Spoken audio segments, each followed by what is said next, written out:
We can't all rub shoulders with political greats and movie stars, but for the price of admission to a wax attraction, anyone can mingle with their wax replicas. These lookalikes aren't much for conversation, but the likeness can be startling, thanks to a process honed over centuries.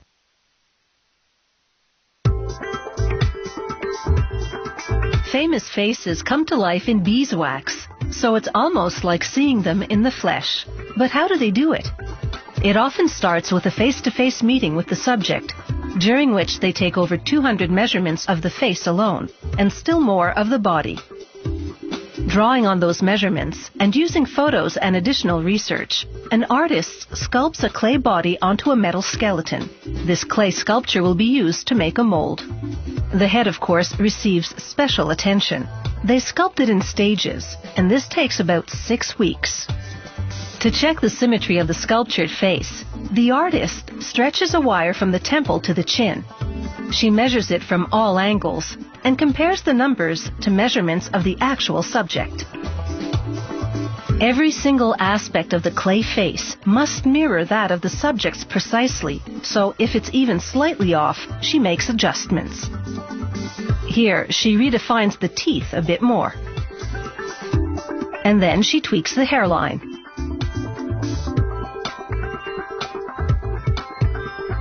They're now ready for the next step, the making of the head mold.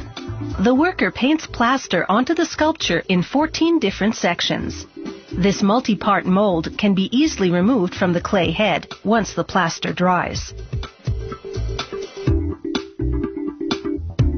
After the clay head has been discarded, they give the reassembled mold a quick rinse. The wax artist turns the plaster head mold upside down and slots it into the wax bench, so named because it secures the mold during the wax casting. They melt blocks of Japanese beeswax and funnel the liquid wax into the neck of the plaster cast. They let it set for an hour, just long enough for the wax to solidify and form a thick crust around the inside of the cast.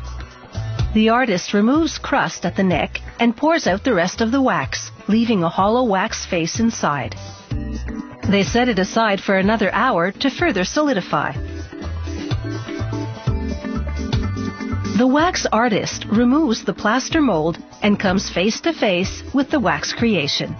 She examines it thoroughly, confirming that the detail from the mold has been effectively transferred to the wax, and that the wax face is a dead ringer for the human subject. The team then casts the wax figure's hands, and an artist matches the subject's skin tone against a chart. She mixes paint and dabs the brush in it. She then strikes her brush with another one, so the paint splatters across the hand. She blots up the paint to blend it in. This technique gives the wax a speckled look that mimics human pores. She paints on knuckles, veins, and distinctive markings to mimic those on the subject's hands. She gives the nails a manicure to make the hands look identical to the subject's. In the hands of a skilled artist, these wax hands have come to life. As a medical glass eye spins, the artist blots on a very wide pupil first, and then paints the periphery to mimic the person's iris. Iris color and pattern are unique to the individual, and the artist replicates those qualities as closely as possible.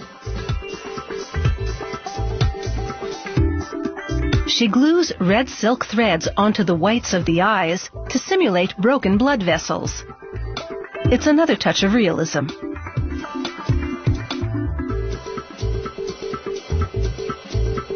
They slot the eyes into sockets in the wax head.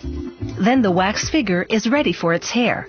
Actual human hair matched to the subject's. They pierce the wax with a hot needle to insert each hair individually. The wax melts and closes around the hair. This process can take 4 weeks. They also plug in brows and lashes, and then brush on paint like makeup. With his face on, the wax figure now looks true to life. Once completed, wax figures get movie star treatment. Their hair is washed and styled regularly, and their clothing is routinely dry cleaned. After all, even wax versions of famous people have to keep up appearance.